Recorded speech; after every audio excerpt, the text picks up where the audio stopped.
وأنزلنا الحديد فيه بأس شديد ومنافع للناس وليعلم الله من ينصره ورسله بالغيب إن الله قوي عزيز صدق الله العظيم۔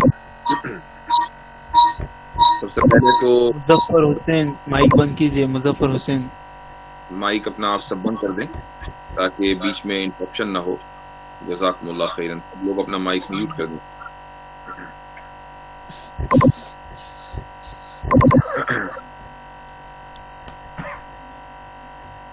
دوستوں اور بھائیوں، یہ میرے لیے کسی نعمت سے کم نہیں ہے کہ جب مجھ سے یہ کہا جاتا ہے کہ نبی کریم صلی اللہ علیہ وسلم کی مبارک زندگی اور سیرت کے متعلق کچھ دیر گفتگو کروں، تو ایک انسان، ایک مسلمان کے لیے اس سے بڑی اور کیا دولت ہوگی کہ کچھ دیر اور کچھ وقت اس کا نبی کریم علیہ الصلاۃ والسلام کے ذکر مبارک میں لگ جائے۔ اور الحمدللہ ایسے بہت سے مواقع اکثر و بیشتر آتے رہتے ہیں، تو اس پر جتنا شکر ادا کیا جائے اتنا کم ہے۔ ہم مسلمان جس قدر نبی کریم صلی اللہ علیہ وسلم سے محبت کرتے ہیں، اس کا تصور بھی نہیں کیا جا سکتا۔ ایسا کوئی آلہ، کوئی تھرمامیٹر ایجاد نہیں ہوا کہ جو ہماری محبت کی پیمائش کر لے، اس لیے کہ یہ محبت کسی بھی طرح کی پیمائش سے آگے ہے۔ لیکن اس محبت کے کچھ تقاضے ہیں، اور وہ تقاضے یہ ہیں کہ نبی کریم صلی اللہ علیہ وسلم کی سیرت کو سننے اور سمجھنے اور پڑھنے کے ساتھ ساتھ آپ علیہ الصلاۃ والسلام کی زندگی کو جب تک نمونہ عمل نہ بنایا جائے، اگزامپل نہ بنایا جائے اپنے لیے، تب تک اس پر صرف بات کرتے رہنا اور اس کو سنتے رہنا، میں یہ نہیں کہتا کہ لا حاصل ہے، لیکن بہرحال اس سے جو فائدہ ہونا چاہیے وہ فائدہ نہیں ہوتا جب تک کہ نیت یہ نہ ہو کہ ہم نبی کریم علیہ الصلاۃ والسلام کا یہ ذکر مبارک سن رہے ہیں تو اس کے اوپر ہم عمل بھی کریں گے اور اس کو اپنی زندگی میں بھی نافذ کریں گے۔ آپ صلی اللہ علیہ وسلم کی سیرت کیا ہے؟ سیرت کے اوپر بہت ساری کتابیں لکھی ہوئی ہیں۔ آپ سیرت ابن ہشام اٹھا لیجئے، آپ الرحیق المختوم اٹھا لیجئے، آپ سیرت النبی اٹھا لیجئے، آپ سیرت المصطفیٰ اٹھا لیجئے، آپ پرانوں کی کتابیں لے آئیں، آپ نئے مصنفین کی کتابیں اٹھا لیں، ہر زبان میں نبی کریم صلی اللہ علیہ وسلم کی سیرت ہے۔ لیکن جو سب سے آتھینٹک سیرت ہے، جو سب سے زیادہ آتھینٹک بے غبار سیرت ہے، وہ خود قرآن ہے۔ نبی کریم علیہ الصلاۃ والسلام پر جو کتاب نازل ہوئی ہے، وَكَانَ خُلُقُهُ الْقُرْآنِ، یعنی حضرت عائشہ رضی اللہ عنہا کا ارشاد ہے کہ قرآن کریم کو اگر سمجھنا ہے تو نبی کریم صلی اللہ علیہ وسلم کو دیکھ لو، اور نبی کریم علیہ الصلاۃ والسلام کو اگر سمجھنا ہے تو قرآن کریم کو دیکھ لو۔ یہ دونوں بالکل ایک دوسرے کے لیے لازم اور ملزوم ہیں، یہ ایسا ہی ہے کہ جیسا کہ ایک پیمانہ لیں آپ، ایک برتن لیں اور اس برتن میں آپ دودھ بالکل اوپر تک کے بھر دیں کہ اس میں کوئی گنجائش نہ رہے. یہی مثال نبی کریم صلی اللہ علیہ وسلم اور قرآن کریم کی ہے کہ جتنا برتن ہے اتنا دودھ ہے، اور جتنا دودھ ہے اتنا برتن ہے، نہ اس میں کمی ہے نہ زیادتی ہے. تو وَكَانَ خُلُقُهُ القرآن، اس لیے آپ صلی اللہ علیہ وسلم کی زندگی کو سمجھنے کے لیے قرآن سے بہتر کوئی پیمانہ اور قرآن سے بہتر کوئی معیار، کوئی سٹینڈرڈ نہیں ہو سکتا. لہٰذا آپ صلی اللہ علیہ وسلم کے پیغام کو لوگوں نے جب اس کو کرٹیسائز کرنا شروع کیا اور اس کو مسترد کرنا شروع کیا، ریجیکٹ کرنا شروع کیا، تو ساتھ میں انہوں نے قرآن کریم کو بھی ٹارگیٹ کیا. ان لوگوں نے قرآن کریم پر بھی نشانہ سادھا، چونکہ مقصد یہ تھا کہ آپ صلی اللہ علیہ وسلم کے میسج کو irrelevant کر دیا جائے، لیکن وہ irrelevant اسی وقت ہوگا جب کہ قرآن کریم کو irrelevant کر دیا جائے. اگر قرآن کریم ریلیونٹ ہے تو آپ صلی اللہ علیہ وسلم کا پورا پیغام اور پورا میسج بھی آج کے دور کے لیے بھی اور ہمیشہ کے لیے ریلیونٹ ہے. اور اگر قرآن کریم کے اوپر اعتراض کر دیا جائے، قرآن کریم میں غلطیاں نکال دی جائیں، قرآن کریم کے کو یہ ثابت کر دیا جائے کہ یہ معجزہ نہیں ہے بلکہ یہ کسی کا گڑھا ہوا ایک کلام ہے، تو پھر اسلام کو بھی irrelevant کیا جانا ممکن ہے. اس لیے سیدھا نشانہ قرآن کریم کے اوپر سادھا گیا. اس لیے آج قرآن کریم کے اوپر کچھ گفتگو ہو جائے، چونکہ قرآن نبی کریم صلی اللہ علیہ وسلم کی سیرت کا اور آتھینٹک ماخذ اور ریفرنس ہے. آپ سب جانتے ہیں کہ انبیاء علیہ الصلاۃ والسلام کو مختلف معجزات دیے گئے ہیں. کسی کو کوئی معجزہ دیا گیا، کسی کو کوئی. مثلا حضرت عیسیٰ علیہ الصلاۃ والسلام کو جو معجزہ دیا گیا وہ احیاء موتا کا تھا. احیاء موتا کا مطلب یہ ہے کہ وہ مردوں کو زندہ کر دیا کرتے تھے، اور اگر کوئی کوڑھ کا مریض ہوتا تھا تو اس کو ہاتھ لگاتے تھے تو وہ مرض سے شفایاب ہو جاتا تھا، یا اگر کوئی نابینا ہوتا تھا تو اس کی آنکھوں پر ہاتھ پھیرتے تھے تو اس کی بینائی واپس آ جاتی تھی. اس طریقے کا علاج حضرت عیسیٰ علیہ الصلاۃ والسلام کرتے تھے.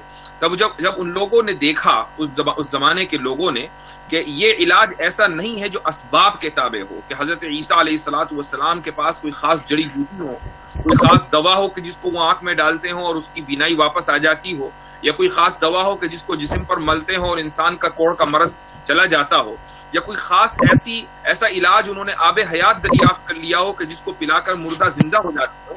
ایسا نہیں ہے، بلکہ حضرت عیسیٰ علیہ الصلوۃ والسلام بغیر کسی دوا کے اور بغیر کسی سبب کے یہ اس طرح کی معجزات کا اظہار کرتے ہیں. تو یہ کوئی معمولی چیز نہیں ہے، یقیناً یہ من جانب اللہ ہے. اس لیے لوگوں نے ان معجزات کو دیکھا اور وہ سمجھ گئے کہ یہ معجزات.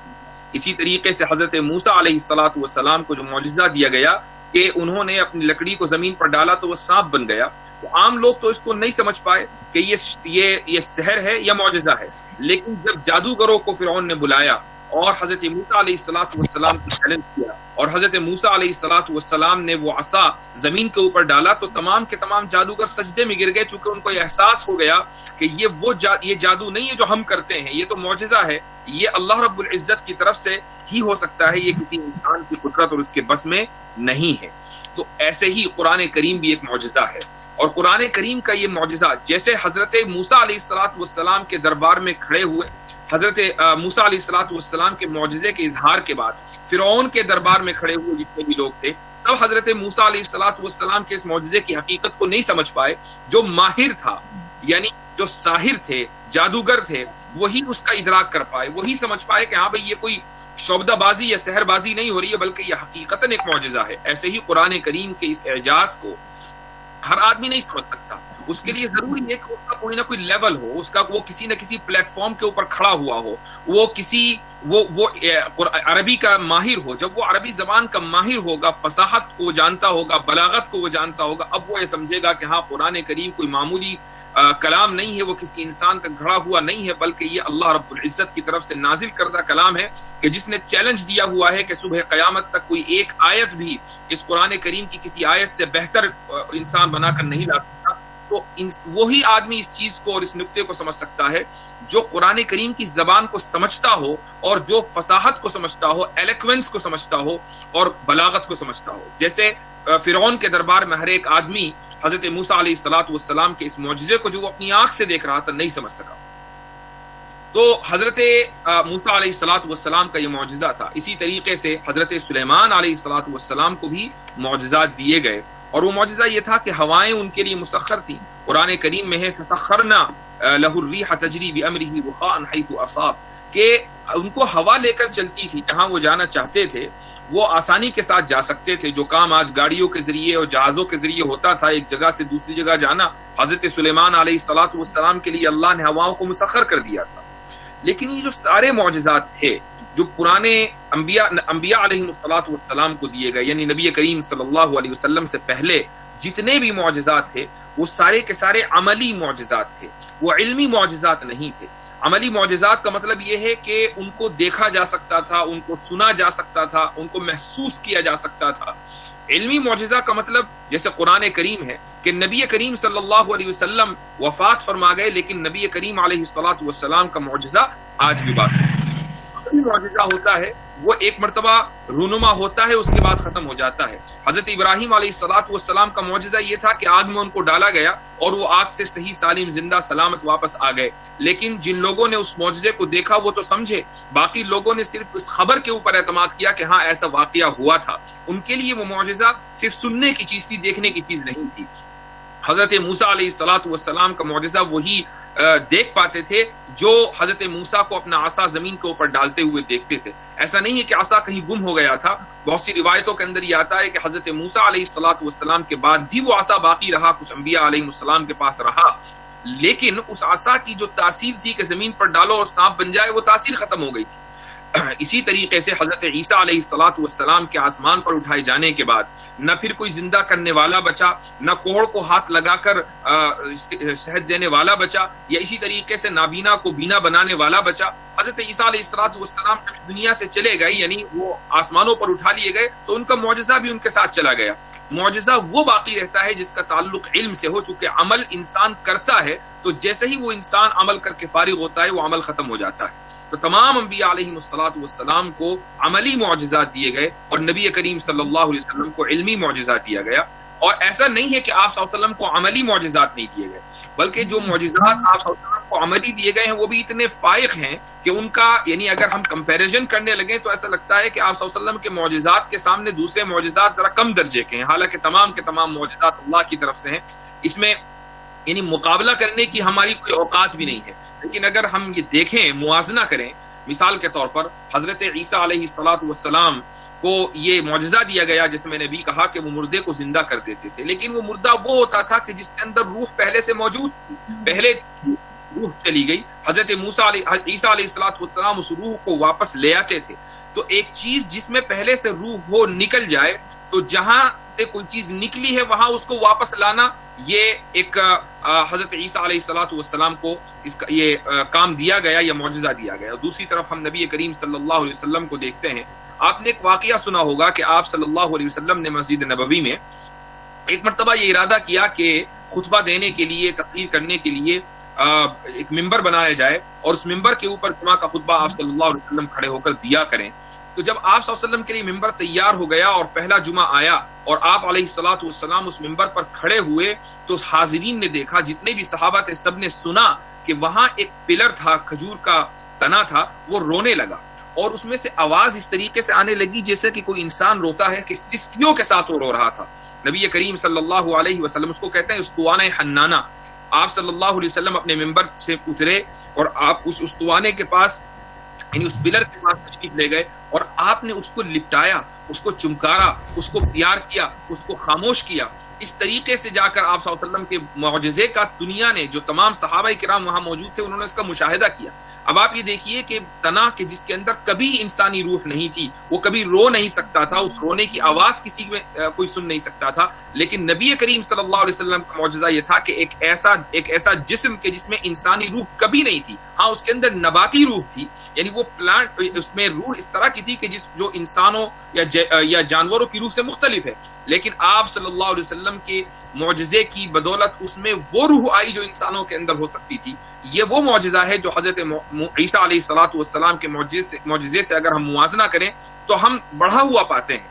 تو نبی کریم صلی اللہ علیہ وسلم کو عملی معجزات بھی دیے گئے، لیکن آپ کا جو اصل معجزہ ہے وہ یہ قرآن ہے، کہ جس کے بارے میں اللہ سبحانہ و تعالیٰ نے چیلنج کر دیا ہے کہ ایک آیت بھی اس جیسی، پہلے چیلنج ہوا کہ ایک سورت لا کر دکھاؤ، اس کے بعد یہ چیلنج ہوا کہ ایک آیت چھوٹی سے چھوٹی آیت لا کر دکھاؤ. اور سورت کے بارے میں بھی کوئی یہ تخصیص نہیں تھی کہ سورہ بقرہ جیسی ہونی چاہیے. سورتن یعنی جو لفظ ہے قرآن کریم میں وہ انڈیفینٹ ناؤن ہے، یعنی نکرہ. کوئی ایک سورت چاہے وہ سورہ کوثر جتنی ہو، 3 آیتوں پر مشتمل ایک سورت ہو، 2 آیتوں کے اوپر مشتمل ایک سورت ہو، وہ لا کر دکھاؤ. وہ نہیں لا سکتے تو ایک آیت لا کر دکھاؤ. پوری دنیا اس بارے میں عاجز ہے کہ وہ قرآن کریم جیسا کوئی کلام پیش کر سکے. بلکہ عرب کے جو فصحاء تھے، جو بلغاء تھے، وہ یہ کہتے تھے کہ ان فیہ لحلاوتن و ان فیہ لتراوتن. یہ وہ لوگ تھے کہ جو اسلام دشمن تھے، جو نبی کریم صلی اللہ علیہ وسلم کے دشمن تھے، آپ صلی اللہ علیہ وسلم کے پیغام کو ختم کرنا چاہتے تھے، آپ صلی اللہ علیہ وسلم کے مشن کو ختم کرنا چاہتے تھے. وہ یہ اعتراف کرتے تھے کہ ان فیہ لحلاوتن و ان فیہ لتراوتن. اس کی وجہ ہے، اور اس کی وجہ یہ ہے کہ قرآن کریم کا جو اعجاز ہے، میں آپ کو 2-3 باتیں بتاتا ہوں کہ قرآن کریم کیسے معجزہ ہے. دیکھیے، سب سے پہلی بات تو یہ ہے کہ قرآن کریم کا جو معجزہ ہونا ہے اس کے مختلف الگ الگ پہلو ہیں. اس کا ایک پہلو، میں بار بار ایک لفظ بول رہا ہوں، فصاحت اور بلاغت. فصاحت اور بلاغت کسے کہتے ہیں؟ فصاحت اور بلاغت کا مطلب یہ ہوتا ہے کہ ایک لفظ ایسا استعمال کر دیا جائے کہ اس سے بہتر کوئی دوسرا لفظ لانا ممکن نہ ہو، اور وہ لفظ اپنی ظاہری خوبصورتی کے اعتبار سے، یعنی اس کو بولنے میں بھی وہ اچھا لگے، اور اسی طریقے سے اپنے معنی کے اعتبار سے بھی وہ اتنا اعلیٰ ہو کہ اس سے بہتر کوئی دوسرا لفظ ممکن نہ ہو. میں یہاں آپ کو 2-3 مثالیں دیتا ہوں جس سے آپ کو اندازہ ہوگا کہ قرآن کریم کیسے معجزہ ہے. چونکہ ہوتا یہ ہے کہ جب ہم یہ کہتے ہیں کہ قرآن کریم معجزہ ہے تو عام طور سے لوگوں کی طرف سے یہ سوال ہوتا ہے کہ بھائی ہمیں تو سمجھ میں نہیں آتا، ہمیں تو ساری باتیں ایک جیسی لگتی ہیں، ہم کوئی عربی کی کتاب ہی نہیں. خصوصاً جو عام انسان ہے جس کو عربی نہیں آتی ہے، اگر آپ اس کو ایک عربی کی کتاب دے دیں اور قرآن کریم پڑھنے کے لیے دیں، اور اس عربی کی کتاب کے اوپر بھی حرکات لگی ہوئی ہوں، زیر زبر پیش لگا ہوا ہو، اور وہ دونوں کو پڑھنے لگے، تو وہ کوئی خاص اس میں فرق محسوس نہیں کر پائے گا. اور یہی وجہ ہے کہ غیر مسلموں کی طرف سے یہ سوال بہت ہوتا ہے کہ قرآن کریم کیسے معجزہ ہے، اور ہم مسلمان اس کو سمجھا نہیں پاتے کہ وہ ایسے معجزہ ہے. تو میں آپ کو 2-3 مثالیں دیتا ہوں. سب سے پہلی مثال یہ ہے کہ زمانہ جاہلیت میں بہت سے لوگ یہ اعتراض کرتے ہیں کہ قرآن کریم میں زمانے جاہلیت میں جو عربی زبان تھی اس کو آپ صلی اللہ علیہ وسلم نے کاپی کر لیا، اور کاپی کرنے کے بعد وہ قرآن کریم بنا کر پیش کر دیا. تو اس مثال سے جو آج دینے جا رہا ہوں، آپ کو اندازہ ہوگا کہ آپ صلی اللہ علیہ وسلم کے زمانے میں یا آپ کے زمانے سے پہلے زمانے جاہلیت میں جو لینگویج عربی زبان کا جو معیار تھا وہ کیا تھا، اور قرآن کریم کا معیار کیا ہے. مثال کے طور پر موت کا لفظ ہے، جو سب جانتے ہیں کہ موت کسے کہتے ہیں، لیکن موت کے مفہوم کو ادا کرنے کے لیے عربی میں بہت سارے الفاظ اس زمانے میں استعمال ہوا کرتے تھے. مثال کے طور پر موت کا ایک لفظ تھا، موت کے لیے ایک لفظ تھا جس کو ہم آج بھی استعمال کرتے ہیں، ہلاک، یا اسی طریقے سے فنا، اسی طریقے سے حتف، اور بھی بہت سارے الفاظ تھے، حمام، سام. حدیث کے اندر یہ آیا ہے کہ یہودی جب نبی کریم صلی اللہ علیہ وسلم کو سلام کرتے تھے تو آپ علیہ الصلوۃ والسلام کو دعا دینے کے بجائے، چونکہ سلام دعا ہے، وہ بد دعا دیا کرتے تھے، اور السلام علیکم کہنے کے بجائے السلام علیکم کہتے تھے، چونکہ سام کے معنی موت کے آتے ہیں. وہ موت کی تمنا کیا کرتے تھے نبی کریم صلی اللہ علیہ وسلم کے لیے. تو سام کا لفظ بھی موت کے لیے آتا ہے، قاضیہ کا لفظ موت کے لیے آتا ہے، اور حلاق کا لفظ موت کے لیے آتا ہے، طلاطل کا لفظ موت کے لیے آتا ہے، طلطلہ کا لفظ موت کے لیے آتا ہے، اور بہت سارے الفاظ ہیں. عربی زبان کی خصوصیت یہ ہے کہ کوئی چیز جو ان کے کلچر میں بہت زیادہ کامن ہوتی تھی تو اس کے لیے وہ مرادفات اور سینونمز بناتے چلے جاتے تھے. یہی وجہ ہے کہ اونٹ چونکہ ان کے کلچر میں بہت کامن اور اسینشیل تھا، اس لیے اونٹ کے لیے ان کے ہاں 900 سے زیادہ الفاظ ہیں. صحرا ان کی زندگی تھی تو صحرا کے لیے یہ الفاظ ہیں. پانی ان کے لیے محبوب ترین چیز تھی، یعنی بنیادی چیز تھی. اگر پانی نہ ہو، پانی اگر کہیں ختم ہو جاتا تھا تو قبیلے ایک جگہ سے دوسری جگہ ہجرت کر جاتے تھے. تو پانی کے لیے بہت سارے الفاظ ہیں. تو جو چیز بھی اسینشیل تھی، اسی طریقے سے ہر انسان کو موت آتی ہے، سب جانتے ہیں. تو اور موت خوفناک چیز بھی ہے. تو جو چیز محبوب ہوتی تھی یا خوفناک ہوتی تھی، ہر ایک کے لیے ان کے ہاں بے شمار الفاظ ہیں. تو عربی زبان میں یہ سارے الفاظ استعمال ہوتے تھے. ایک لفظ استعمال نہیں ہوتا تھا کہ جس کو قرآن کریم نے استعمال کیا ہے. اور اس کی وجہ یہ ہے کہ یہ سارے کے سارے الفاظ دراصل جاہلی لوگ، یعنی جو مشرکین تھے، ان کے عقیدے کی ترجمانی کرتے ہیں. موت کے علاوہ جتنے الفاظ ہیں، موت تو ایک عام لفظ ہے، لیکن اس کے علاوہ جتنے الفاظ ہیں وہ ان کے عقیدے کی ترجمانی کرتے ہیں. ان کا عقیدہ یہ ہے کہ انسان جب مر جاتا ہے تو وہ فنا ہو جاتا ہے، اور اس کے دوبارہ زندہ ہونے کا امکان نہیں ہوتا. اس کی وجہ یہ ہے کہ مشرکین حساب کا، کتاب کا، معاد کا، حشر کا، آخرت کا، یوم حساب کا، ان تمام چیزوں کا انکار کرتے تھے. اس لیے وہ انہوں نے ایسے الفاظ بنائے تھے کہ جو ان کے اس عقیدے کی ترجمانی کرے کہ انسان مرنے کے بعد پھر دوبارہ زندہ نہیں ہوتا بلکہ وہ ہمیشہ ہمیشہ کے لیے فنا ہو جاتا ہے. اس لیے قرآن کریم نے ان الفاظ کو استعمال نہیں کیا بلکہ ایک اور لفظ استعمال کیا، وہ ہے توفا. توفا کے معنی بھی آتے ہیں جس کو ہم اردو میں وفات بول دیتے ہیں، عربی میں وفات بولتے ہیں. توفا اسی سے نکلا ہے اور اس کے معنی آتے ہیں کسی چیز کو پورا پورا وصول کر لینا. یہ لغوی معنی ہے کسی چیز کو پورا پورا وصول کر لینا. تو موت کا مطلب فنا، ایسی فنا کہ جس کے بعد زندگی نہ ہو، یہ نہیں ہے، بلکہ موت دراصل روح کو وصول کرنے کا نام ہے. اور ایک چیز سے، ایک جگہ سے اگر کسی چیز کو وصول کر لیا جائے مطلب یہ نہیں ہے کہ وہ ہمیشہ ہمیشہ کے لیے ختم ہو جائے اور اس کو دوبارہ کہیں اور نہ رکھا جا سکتا ہو. تو قرآن کریم نے یہ لفظ استعمال کیا اور یہ لفظ آپ کسی بھی جاہلی شعر میں نہیں دیکھیں گے. آپ مشرکین کے یہاں اس لفظ کا استعمال نہیں دیکھیں گے. آپ اگر قرآن کریم سے پہلے کا جو لٹریچر ہے جس کو ہم یعنی چاہے وہ شعر کا لٹریچر ہو یا نثری لٹریچر ہو، اس میں اگر آپ اس لفظ کو تلاش کریں تو یہ لفظ موت کے معنی میں کہیں استعمال نہیں ہوا. قرآن کریم نے سب سے پہلے اس کو استعمال کیا ہے. یہ ایک مثال ہے کہ جس سے ایک لفظ آیا لیکن اس نے ایک عقیدے کا رد کیا اور دوسرے عقیدے کو ثابت کیا. یہ قرآن کریم کا اعجاز ہے. ایسے ہی میں ایک اور آپ کو مثال دیتا ہوں. مثلا بہت سے الفاظ ایسے ہر زبان میں ہوتے ہیں کہ جو سننے میں یا بولنے میں اتنے زیادہ پسندیدہ نہیں ہوتے، تھوڑا سا ان کا تلفظ مشکل ہوتا ہے اور اس طرح کے الفاظ اردو میں بھی ملتے ہیں. آپ حضرات تھوڑا سا اپنی آڈیو بند کر لیجیے، لوگوں کی آڈیو. اسیر احمد صاحب اپنی آڈیو بند کر لیجیے. تو ایک لفظ مثلا ہم اردو میں بولتے ہیں اینٹ، اس کے لیے عربی میں بہت سارے الفاظ آتے ہیں. ایک لفظ ہے آجر، ایک لفظ ہے قرمد، اسی طریقے سے ایک لفظ ہے رطوب. تو یہ الفاظ ہیں جو تھوڑا بولنے میں ثقیل ہیں. قرآن کریم آپ اپنی آڈیو ذرا بند کر لیں.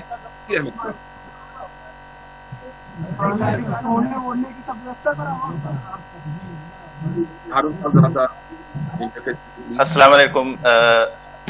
کیا آپ تک ہماری آواز پہنچ پا رہی ہے؟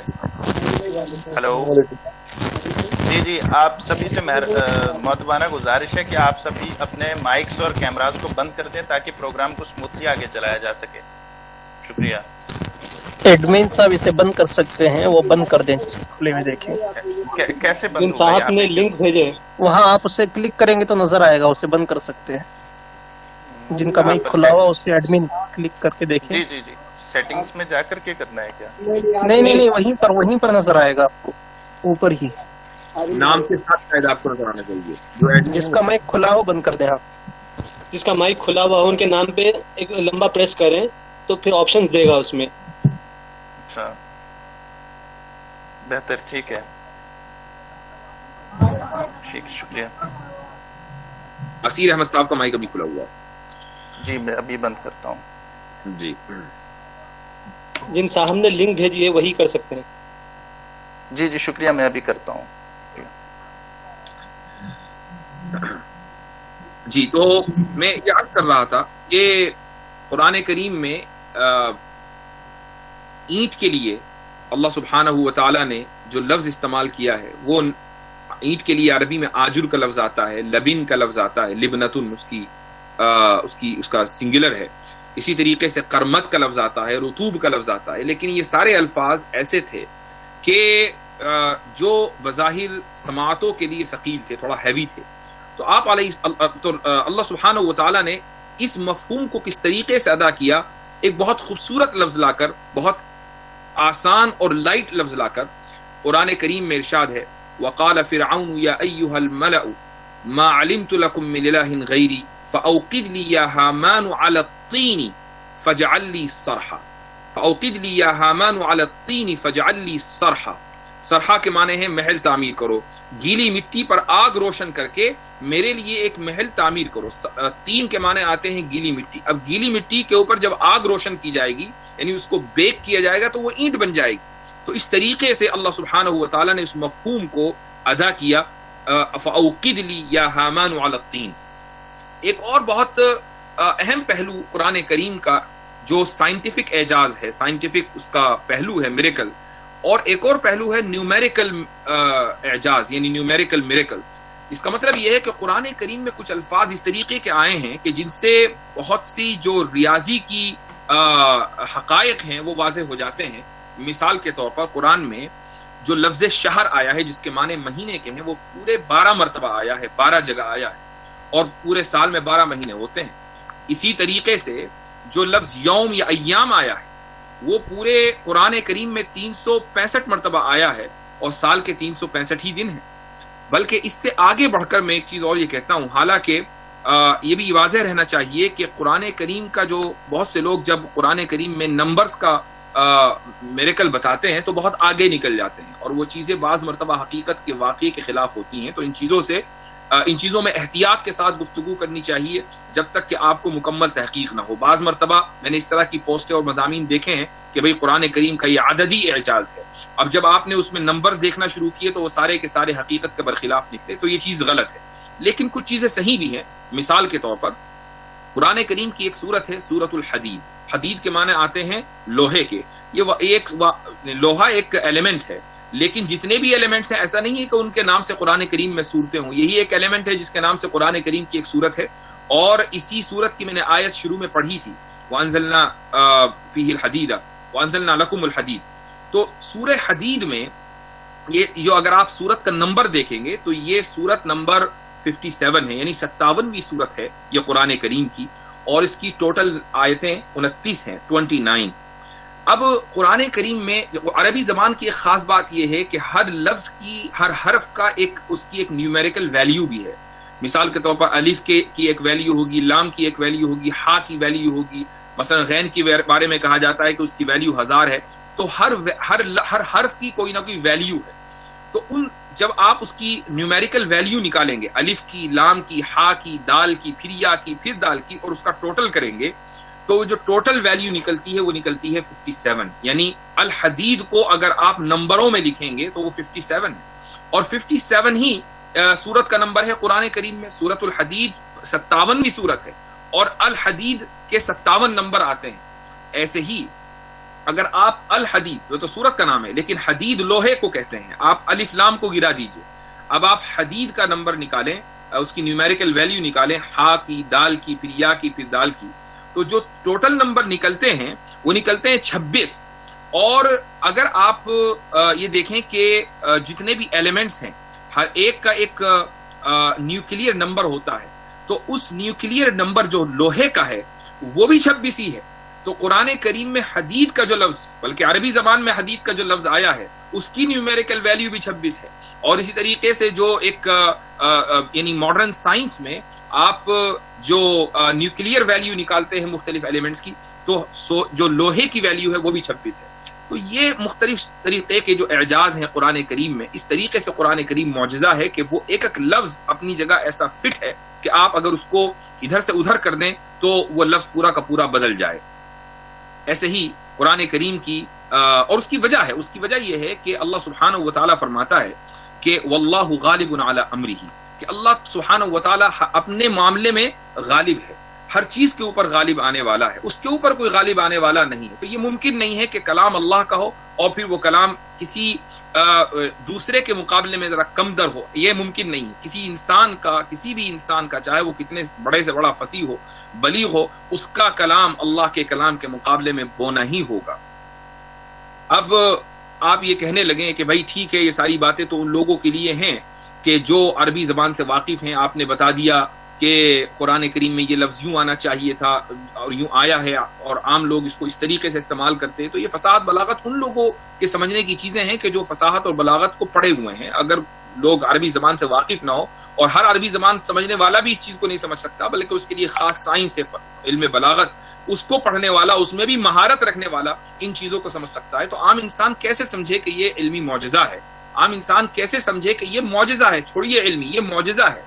تو اس کا جواب سمپل سا یہ ہے کہ جتنے بھی معجزات دیگر انبیاء علیہ الصلوۃ والسلام کو دیے گئے ہیں ان سب کے بارے میں یہی سوال ہوگا. آپ اس علمی معجزے کو چھوڑ دیجئے, جتنے بھی معجزات ہیں, مثلا اگر کوئی آدمی یہ کہتا کہ کوئی آدمی جس نے حضرت عیسیٰ علیہ الصلوۃ والسلام کو مردوں کو زندہ کرتے ہوئے دیکھا ہو یا حضرت موسیٰ علیہ الصلوۃ والسلام کو عصا زمین پر ڈالتے ہوئے دیکھا ہو، تو اس زمانے میں بھی لوگوں نے یہی کہا تھا کہ بھئی یہ تو جادو ہے، یہ کوئی حقیقت نہیں ہے۔ تو اگر کوئی معجزے کا اس طریقے کا اظہار ہو جائے، ایسا معجزہ سامنے آ جائے کہ جس کو سب لوگ دیکھ سکتے ہوں، سب لوگ سمجھ سکتے ہوں، چاند کے 2 ٹکڑے ہوئے نبی کریم صلی اللہ علیہ وسلم کی انگلی کے اشارے سے اور اہل مکہ نے اس کو دیکھا، تو کیا اس معجزے کو دیکھنے کے بعد سب لوگ مسلمان ہو گئے تھے؟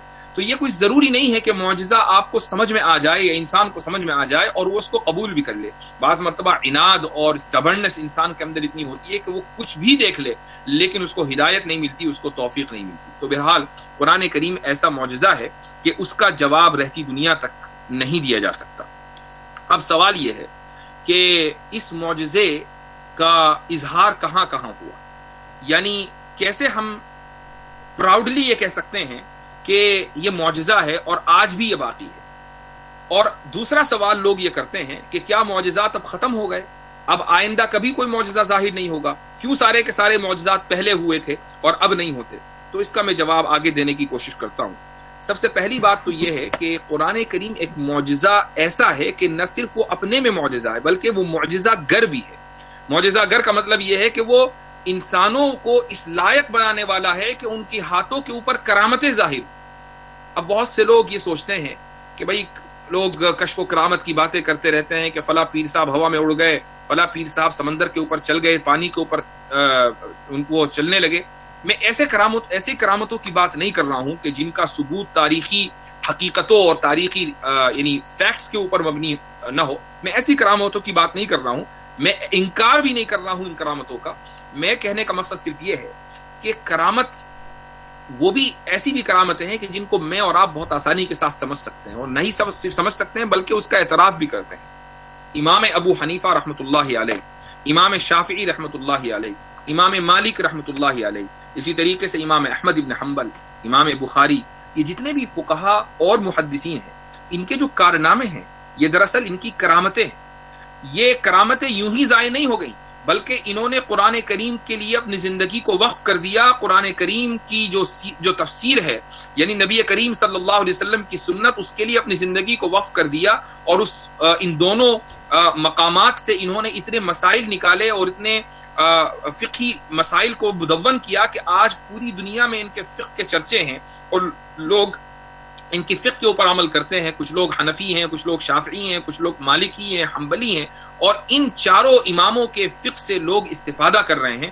اور آپ کو حیرت ہوگی کہ یہ کوئی آج کے دور میں اگر کسی کے 10 ملین فالوورز ہیں، 20 ملین فالوورز ہیں تو کوئی بڑی بات نہیں ہے۔ یہ فالوورز وہ نہیں ہے کہ جو آپ کی ایک ایک چیز کی نقل اور اقتدا کرتے ہیں، یہ آپ کو سوشل میڈیا کے اوپر فالو کرتے ہیں۔ انہوں نے آپ کی کوئی اچھی بات دیکھی، اس کو لائک کیا، کوئی بری بات دیکھی تو وہیں 5 گالیاں نہیں آگے بڑھ گئے۔ فالوورز کی صورتحال یہ ہوتی ہے۔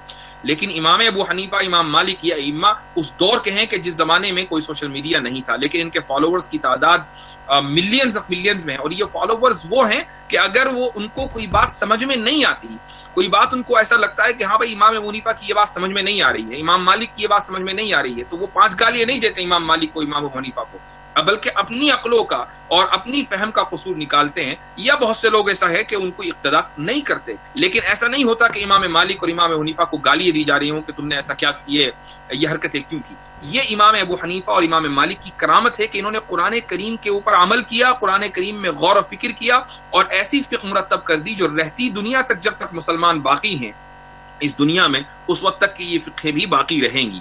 یہ ہے انسان کی کرامت کہ جس کو اللہ سبحانہ و تعالیٰ نے انسان کے ذریعے، یعنی جو انبیاء علیہ الصلوۃ والسلام کے علاوہ ہیں، ان کے ہاتھ پر ظاہر کیا۔ یہ قرآن ہی کی بدولت ظاہر ہوا، ورنہ ایسا نہیں۔ انبیاء علیہ الصلوۃ والسلام جو نبی کریم صلی اللہ علیہ وسلم سے پہلے تھے، ان کے دور میں بھی ان کے بھی صحابہ تھے، ان کے بھی تابعین تھے، ان کے بھی تبع تابعین تھے، لیکن ان کی جو علمی کرامتیں ہیں وہ آج باقی نہیں ہیں، ان کے صرف نام باقی رہ گئے۔ مثال کے طور پر آپ بائبل میں دیکھ لیجئے، گاسپل جو اس کے کئی ورژن ہیں، مثلا جان ہے، لوکس ہے، وغیرہ وغیرہ، تو یہ حضرت عیسیٰ علیہ الصلوۃ والسلام کے حواری اور حواری کے حواری ہیں، جان ہے۔ تو صرف ان لوگوں کے نام باقی رہ گئے یا ان کی جمع کرتا کتاب، ان کی کوئی اتباع نہیں کرتا ہے۔ ایسا نہیں ہے کہ ان کو امام مالک مانا جاتا ہو اپنے مذہب میں، ان کو امام ابو حنیفہ مانا جاتا ہو اپنے مذہب میں، بلکہ یہ جو خصوصیت اور حیثیت ہے یہ صرف اس امت کے فقہا کو حاصل ہے، اس امت کے محدثین کو حاصل ہے، اور اس کی وجہ وہی قرآن ہے۔ قرآن کریم پہ غور کرنا اور قرآن کریم سے مسائل کو نکالنا، یہ دراصل ان کی کرامتوں کا سبب ہے۔ تو میرے بھائیوں اور دوستو، کہنے کا مقصد یہ ہے کہ قرآن کریم ایک لیونگ معجزہ ہے، ایک ایسا معجزہ ہے جو آج بھی باقی ہے، لیکن بڑے افسوس کی بات یہ ہے کہ اس معجزے سے ہمیں جتنا استفادہ کرنا چاہیے تھا ہم اس سے استفادہ نہیں کر پاتے۔ ہونا تو یہ چاہیے تھا کہ ہم پوری دنیا میں قرآن کریم کو اس طریقے سے پیش کرتے کہ دعوت کی نہریں ہر طرف بہنے لگتی اور لوگ جوک در جوک اسلام کے اندر داخل ہونے لگتے، لیکن ہو ایسا رہا ہے کہ ہماری نافہمی کی وجہ سے، ہماری کم عقلی کی وجہ سے، ہماری بدعملی کی وجہ سے قرآن کریم پر اعتراضات کیے جا رہے ہیں، قرآن کریم کو جلایا جا رہا ہے، قرآن کریم سے نفرت کا اظہار کیا جا رہا ہے، قرآن کریم میں عیوب تلاش کیے جا رہے ہیں، اور یہ وہ لوگ تلاش کر رہے ہیں کہ جو قرآن کریم دیکھ کر بھی نہیں پڑھ سکتے۔ آپ سوشل میڈیا کے اوپر دیکھتے ہوں گے کہ بہت سے لوگ جو غیر مسلم کمیونٹی سے تعلق رکھتے ہیں، مثلا آریہ سماج ہے یا کرسچن بیک گراؤنڈ سے آتے ہیں یا ایتھیسٹ بیک گراؤنڈ سے آتے ہیں، وہ قرآن کریم کو دیکھ کر بھی نہیں پڑھ سکتے، لیکن وہ لوگ ترجمہ کہیں انہوں نے دیکھا اور اس کے بعد انہوں نے ایک اعتراض جڑ دیا، اور پھر یہ بھی آپ کو حیرت ہوگی کہ اس اعتراض سے متاثر ہونے والے غیر مسلم سے زیادہ مسلمان نوجوان ہمارے ہوتے ہیں۔ اس کی وجہ یہ ہے کہ وہ قرآن کریم سے کبھی جڑے ہی نہیں۔ اگر وہ قرآن کریم سے پہلے سے جڑے ہوئے ہوتے تو جب ان کے سامنے وہ اعتراض آتا تو وہ اول تو اس اعتراض کی طرف کان نہ دھرتے، اور اگر آتا تو وہ بہت آسانی کے ساتھ اس کو جواب دے پاتے۔ لیکن ہوتا یہ ہے کہ ہم قرآن کریم سے ہم نے اپنے آپ کو جوڑا ہی نہیں، اور ہم یہ دیکھ رہے ہیں کہ دنیا قرآن کریم پر اعتراض کر رہی ہے، لیکن ہم انفارچونیٹلی ان اعتراضات کا نہ جواب دے پاتے بلکہ ہم خود پریشان ہو جاتے ہیں اور ہمارا ایمان متزلزل ہو جاتا ہے، ہمارا ایمان یعنی ہم شک میں مبتلا ہو جاتے ہیں۔ یہ بہت ہی افسوسناک صورتحال ہے۔ اللہ سبحانہ و تعالی تمام مسلمانوں کو اور نوجوانوں کو خصوصاً اس صورتحال سے بچائے۔ ایک دوسرا مسئلہ جو ہمارا ہے وہ ہے معارضہ قرآن۔ معارضہ قرآن کا مطلب ہے قرآن کے اوپر عمل نہ کرنا اور قرآن کی مخالفت کرنا۔ یہ یاد رکھیے، معجزات کی شان یہ ہوتی ہے کہ جب اس کا معارضہ یعنی اس کو اپوز کیا جائے تو اللہ سبحانہ و تعالیٰ کی طرف سے عذاب آتا ہے۔ حضرت صالح علیہ الصلوۃ والسلام کی قوم نے جب ان کے معجزے یعنی اونٹنی کو ذبح کیا اور اس کو مار دیا تو قوم کے اوپر عذاب آیا۔ اسی طریقے سے فرعون کے اوپر عذاب آیا۔ اس کی وجہ یہ تھی کہ اس نے حضرت موسیٰ علیہ الصلوۃ والسلام کا جو معجزہ تھا اس کا انکار کیا، معجزہ دیکھنے کے باوجود اس کا انکار کیا۔ تو جتنے بھی واقعات پرانے ہمیں قرآن کریم میں ملتے ہیں نبی کریم صلی اللہ علیہ وسلم سے پہلے دیگر انبیاء کے، ہم یہ دیکھتے ہیں کہ معجزہ ظاہر ہوا اور معجزے کا انکار کیا گیا اور اس کے بعد قوم کے اوپر عذاب آیا۔ تو کیا قرآن کریم کا انکار کرنے والے لوگوں کے اوپر عذاب آ سکتا ہے؟ اگر آ سکتا ہے تو کیوں نہیں آتا ہے، اور اگر آنا ہے تو کب آئے گا؟ یہ بھی ایک بہت اہم سوال ہے، اور لوگ یہ اعتراض دن رات کرتے ہیں کہ بھئی ہم تو قرآن کریم کی کاپیاں جلا دیتے ہیں، ہمیں کچھ نہیں ہوتا۔ تو یہ واضح رہنا چاہیے، یاد رکھنا چاہیے کہ میں آپ کو دو باتیں بتاتا ہوں، ایک قرآن کریم کی آیت اور دوسرے نبی کریم صلی اللہ علیہ وسلم کی حدیث۔ پہلے ایک حدیث سن لیجئے۔ آپ صلی اللہ علیہ وسلم نے فرمایا کہ لیس عذاب امتی الخسف والمسخ والرجف ان عذابها القتل والفتن والزلازل، کہ میری امت میں، اور یہاں امت سے مراد کیا ہے؟ امت دو طرح کی ہوتی ہیں، ایک امت اجابت ہے اور ایک امت دعوت ہے۔ امت اجابت کا مطلب وہ لوگ ہیں کہ جنہوں نے نبی کریم صلی اللہ علیہ وسلم کے پیغام کو قبول کر لیا، اور امت دعوت وہ لوگ ہیں کہ جن کو دعوت دی جانی چاہیے یا دی جا چکی ہے اور انہوں نے نبی کریم صلی اللہ علیہ وسلم کے پیغام کو ابھی قبول نہیں کیا ہے۔ تو آپ صلی اللہ علیہ وسلم کا لفظ آپ صلی اللہ علیہ وسلم کی دونوں امتیں ہیں، امت اجابت بھی آپ کی امت ہے اور امت دعوت بھی آپ کی امت ہے۔ تو آپ صلی اللہ علیہ وسلم نے فرمایا کہ میری امت کے اوپر یہ عمومی طور سے عذاب نہیں آنا ہے کہ لینڈ سلائیڈنگ ہو گئی اور پوری کی پوری قوم اس کے اندر دفن ہو گئی، یا ان کے چہرے مسخ ہو گئے، یا اسی طریقے سے بڑی بڑی آندھیاں آئیں اور لوگوں کو اٹھا کر پوری قوم کو اٹھا کر لے گئیں۔ ایسا عذاب میری امت کے اوپر نہیں آنا ہے۔ ہاں، اس کے تھوڑے بہت کہیں زلزلے آ گئے، کہیں قتل عام ہو گیا، مختلف فتن اور فتنے لوگوں کے درمیان پھیل گئے۔ آج ہم دیکھتے ہیں کہ مسلمان بھی زلزلوں سے متاثر ہوتے ہیں، غیر مسلم بھی زلزلوں سے متاثر ہوتے ہیں۔ قتل عام مسلمانوں میں بھی ہوتا ہے، غیر مسلموں میں بھی ہوتا ہے۔ اس کے علاوہ جو فتن کا جو لفظ ہے، دراصل میں اس کی طرف آپ حضرات کی توجہ دلانا چاہتا ہوں۔ اب میں آپ کو ایک دوسری آیت بھی پڑھ کر سناتا ہوں۔ اللہ سبحانہ و تعالیٰ کا ارشاد ہے قل هو القادر على ان يبعث عليكم عذابا من فوقكم او من تحت ارجلكم او يلبسكم شيعا ويذيق بعضكم باس بعض، کہ اللہ سبحانہ و تعالیٰ اس بات پر قادر ہے کہ وہ تم پر عذاب اوپر سے بھیج دے، نیچے سے بھیج دے، یا او یلبسکم شیعا، یہ اصل لفظ ہے، یا وہ تمہیں گروپوں میں تقسیم کر دے، وَيُذِيقَ بَعْضَكُمْ بَأْسَ بَعْضٍ، پھر تم میں سے بعض لوگ دوسروں کی طرف سے تکلیف کا شکار ہوں۔ یعنی جب تم لوگوں کے درمیان اختلاف ہو جائے گا، ڈویژن ہو جائے گا، ایک گروہ بندی ہو جائے گی، مختلف فرقے ہو جائیں گے، تو ایک فرقہ دوسرے کو تکلیف دے گا، دوسرا پہلے کو تکلیف دے گا۔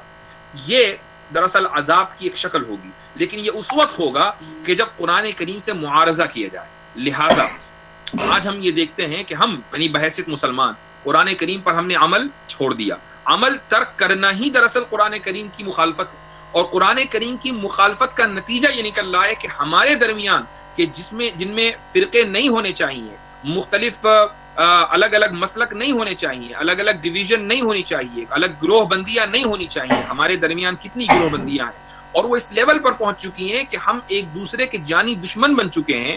ابھی چند دن پہلے اسی ہفتے پاکستان کا ایک واقعہ آپ سب لوگوں نے سنا ہوگا کہ ایک سیکیورٹی گارڈ نے ایک بینک مینیجر کو قتل کر دیا، حالانکہ مسئلہ اس کا ذاتی تھا، یہ بات سمجھ میں آ گئی، لیکن آپ یہ دیکھیے کہ جب وہ قتل کر کے بینک سے باہر نکلا اور اس نے گستاخ کے نعرے لگانے شروع کیے اور کہا کہ میں نے گستاخ رسول کو قتل کر دیا ہے، تو لوگوں نے فوراً اس کو باقاعدہ مارچ کیا تھانے تک کے پروسیشن کے ساتھ، اور گستاخ رسول کے خلاف مردبات کے نعرے لگائے گئے اور حب رسول میں زندہ باد کے نعرے لگائے گئے۔ یہ سب ہوا ایک دن تک کہ اس سیکیورٹی گارڈ کو ہیرو بنا کر پیش کیا گیا، لیکن پھر ہوا یہ کہ مخالف یعنی جو مقتول تھا، جب اس شخص کی پروفائل فیس بک کی چیک کی گئی اور یہ دیکھا گیا کہ بھائی اس کی تو پروفائل میں سوائے علماء دین کے بیانات اور اسی طریقے سے حب رسول کے اظہار کے علاوہ کوئی دوسری چیز ہی نہیں ہے، تو اب لوگوں نے اس کے قاتل کو ظاہر ہے کہ اس کو کنڈیم کیا اور یہ کہا کہ ہاں بھائی یہ قتل غلط ہوا۔ لیکن آپ نے دیکھا ایک چیز محسوس کی ہوگی کہ جو مقتول تھا وہ دوسرے مسلک سے تعلق رکھتا تھا اور جو قاتل تھا وہ دوسرے مسلک سے تعلق رکھتا تھا، تو قاتل کو ایک دن تک یہ ایڈوانٹیج ملتا رہا کہ جب اس نے مقتول کے بارے میں گستاخ کا لفظ بولا تو اس کی حمایت کرنے والی ایک بڑی تعداد موجود تھی۔ تو اس طریقے سے لوگ ایک دوسرے کے جانی دشمن بن چکے ہیں، مسلکوں کی بنیاد پر، فرقوں کی بنیاد پر۔ یہ اللہ سبحانہ و تعالیٰ کا عذاب ہے کہ جس کو قرآن کریم میں اللہ سبحانہ و تعالیٰ نے ارشاد فرمایا کہ او یلبسکم شیعا، اسی لیے ہوا ہے کہ ہم قرآن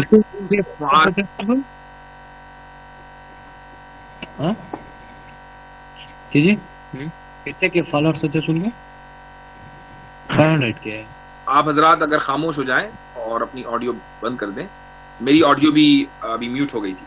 تو کہنے کا مقصد یہ ہے کہ جس قوم نے بھی نبی کریم صلی اللہ علیہ وسلم یا اپنے زمانے کے نبی، جس قوم نے بھی اس کے لائے ہوئے معجزے سے معارضہ کیا اور اس کو اپوز کیا، اس قوم کے اوپر عذاب آنا ہے اور وہ آتا ہے۔ یہ الگ بات ہے کہ عذاب کی الگ الگ شکلیں ہیں۔ آپ صلی اللہ علیہ وسلم کی حدیث کے مطابق ہمارے یعنی مسلمانوں کے اوپر کبھی بھی نبی کریم صلی اللہ علیہ وسلم کی امت کے اوپر اس نوعیت کا عذاب نہیں آئے گا جس نوعیت کا عذاب پہلے آیا کرتا تھا، لیکن فرقہ بندی اور اختلاف کی صورت میں جو عذاب ہے وہ تو ہم اپنی آنکھوں سے دیکھ رہے ہیں، وہ ہم اپنی آنکھوں سے اس کا مشاہدہ کر سکتے ہیں، ہم اس کو محسوس کر سکتے ہیں، ہم اس عذاب میں مبتلا ہیں۔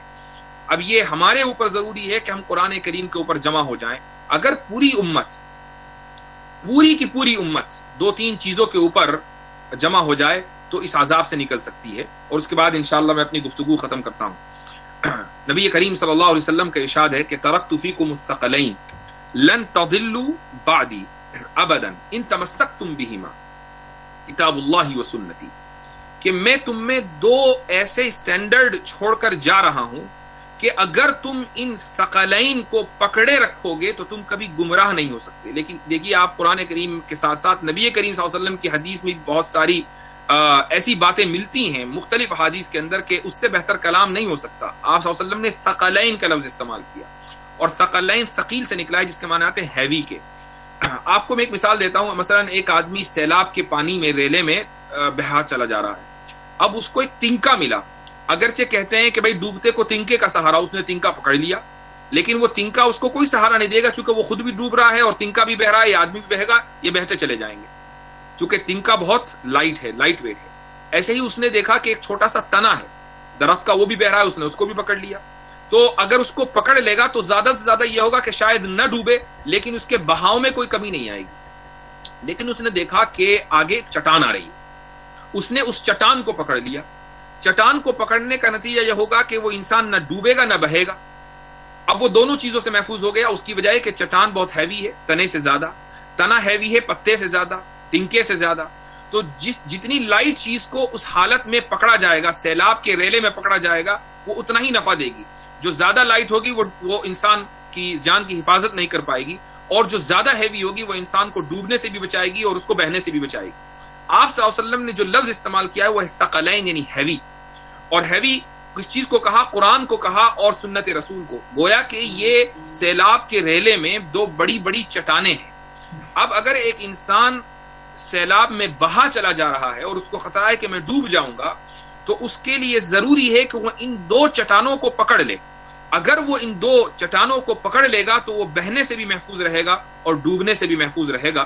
یہ نبی کریم صلی اللہ علیہ وسلم نے ایک مثال دے کر اس چیز کو ہمیں سمجھایا ہے. تو پوری امت اگر قرآن پر جمع ہو جائے، اگر حدیث اور سنت پر جمع ہو جائے، اور سنت سے جو مسائل صحابہ کرام نے اور اسی طریقے سے ائمہ مجتہدین نے نکالے ہیں ان پر وہ جمع ہو جائے. اور جمع ہونے کا مطلب ان مسائل پر عمل کرنا نہیں ہے، بلکہ اگر ایک دوسرے کی تردید ان مسائل کی بنیاد پر نہ کرے. مثال کے طور پر ہر مالکی کے لیے ضروری نہیں ہے کہ وہ حنفی کی اتباع کرے، حنفی کے لیے ضروری نہیں ہے کہ وہ شافعی بنے. امام شافعی نے جو مسائل کا استنباط کیا ہے، ایز لانگ ایز آپ ان کو یعنی ان کا مذاق نہیں اڑاتے، ان کا کرٹیسائز اس طریقے سے نہیں کرتے کہ گویا کہ آپ ان کو گمراہ قرار دے رہے ہیں، تو آپ کوئی حرج نہیں. یعنی ہم اس کلاس روم میں امام شافعی رحمۃ اللہ علیہ کی فقہ کو امام ابو حنیفہ کی فقہ سے جب مقابلہ اور موازنہ کرتے ہیں، کمپیریزن کرتے ہیں، تو بہت سی جگہ ہم ایک کو دوسرے پر ترجیح دیتے ہیں، لیکن احترام میں کوئی کمی نہیں آتی. یہ نہیں ہوتا کہ امام شافعی کے خلاف ہم ہذیان بک رہے ہوں، یہ نہیں ہوتا کہ امام ابو حنیفہ کو گالیاں دی جا رہی ہوں. تو اس طریقے سے اگر امت ان دو تین چیزوں کے اوپر متفق ہو جائے تو اس امت میں کبھی کوئی جھگڑا نہ ہو، کوئی ڈویژن نہ ہو، کوئی مسلکی اختلافات نہ ہو، کوئی سیکٹرینزم نہ ہو. یہ جو عذاب ہمارے اوپر اللہ کی جانب سے مسلط ہے، گروہ بندیوں کا، ہم اس عذاب سے نکل جائیں، لیکن ضروری یہ ہے کہ ان چٹانوں کو ہم مضبوطی سے تھام لیں. تو آج کی گفتگو کا جو پیغام ہے وہ یہی ہے کہ ہم نوجوانوں کو یہ پیغام دینا چاہتے ہیں کہ قرآن کریم کو اور سنت رسول کو اپنی زندگی کے اندر نافذ کریں.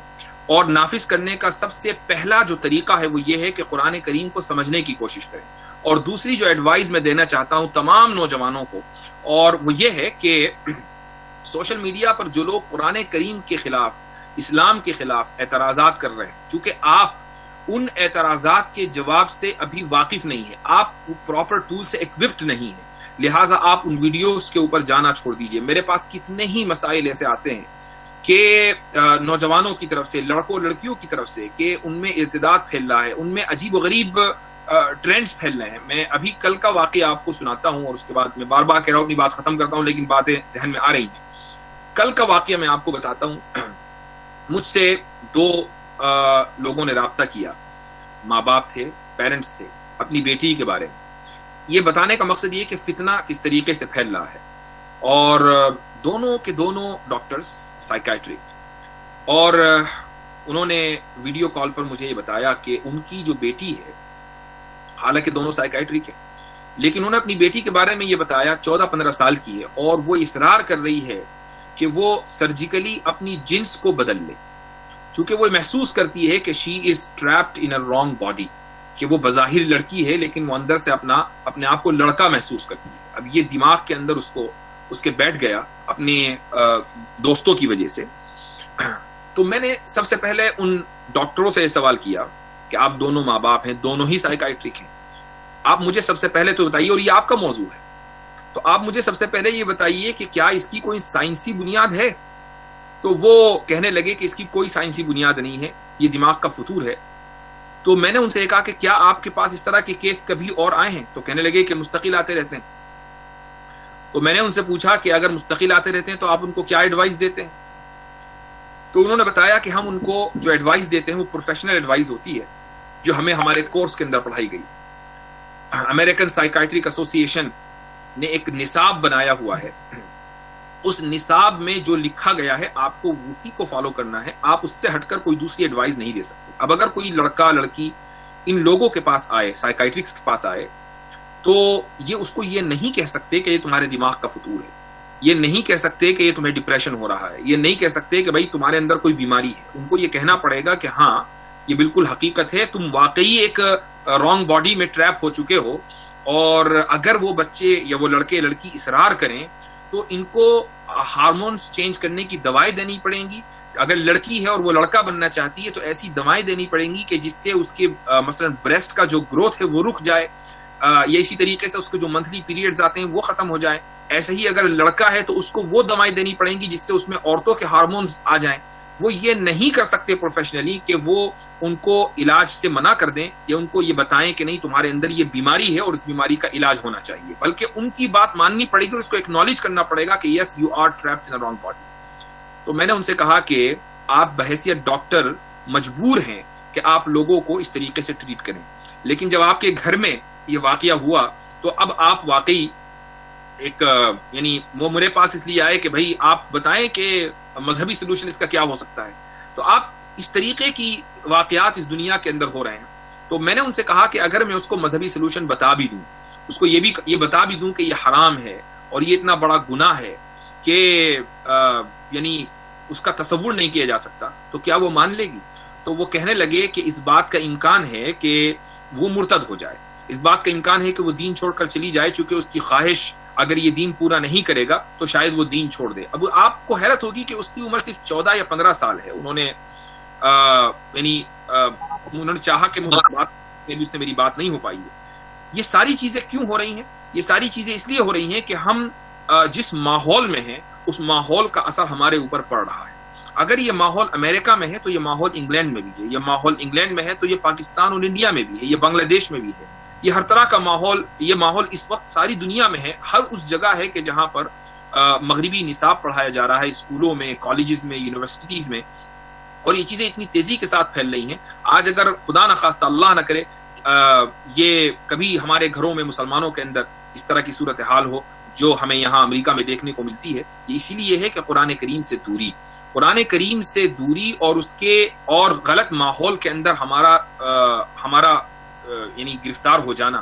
ہم اپنے آپ کو اس ماحول سے نکالیں، خصوصاً سوشل میڈیا کے اوپر جو گندگی اس وقت پھیلی ہوئی ہے، نوجوانوں کو چاہیے کہ اس سے دور رہیں. آپ اگر کتابیں نہیں پڑھ سکتے تو آپ علماء کی تقریریں تو سن سکتے ہیں. ایک سے ایک معتبر عالم دین اس وقت سوشل میڈیا کے اوپر موجود ہے.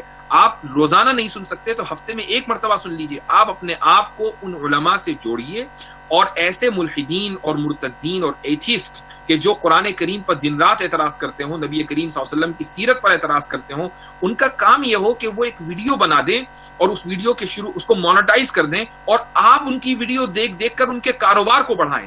تو پھر ہم ہی ٹھہرے نا گستاخ رسول. گستاخ رسول وہ تو ہے ہی کہ جو قرآن کریم کی کاپی جلا رہا ہے، وہ تو ہے ہی جو نبی کریم صلی اللہ علیہ وسلم کے کارٹون بنا رہا ہے، لیکن وہ بھی گستاخ رسول ہے انڈائریکٹلی، کہ جو یہ جانتا ہے کہ یہ حدیث یہ شخص ملحد اس نے نبی کریم صلی اللہ علیہ وسلم کی شان میں گستاخی کے لیے ویڈیو بنائی ہے، اور آپ اس ویڈیو کو کہیں شیئر کریں، چاہے لوگوں کو بتانے کے لیے شیئر کریں یا اس ویڈیو کو دیکھیں اور اس کے بعد اس ویڈیو کو دیکھنے کے نتیجے میں اس شخص کے پیسے میں اضافہ ہو، تو گستاخی تو پھر ہم نے بھی کی، ہم بھی اس جرم کے اندر شریک ہیں. اس لیے ضروری ہے کہ ایسے لوگوں سے بچیں اور قرآن کریم سے اپنے تعلق کو مضبوط کریں اور اسی طریقے سے علماء سے جڑیں، اور ایسے علماء سے کہ جو سیکٹیرینزم کے خلاف ہوں، ایسے علماء سے جو تمام لوگوں کو ساتھ لے کر چلنے والے ہوں. ان علماء کو سنیے اور اپنے دین اور اپنے ایمان کو مضبوط کیجیے. انہی باتوں کے اوپر میں آج اپنی گفتگو کو ختم کرتا ہوں. جزاکم اللہ خیر الجزاء وآخر دعوانا الحمدللہ رب العالمین. السلام علیکم. ہلو، السلام علیکم. وعلیکم السلام. کیا تمام احباب تک میری آواز پہنچ پا رہی؟ امید ہے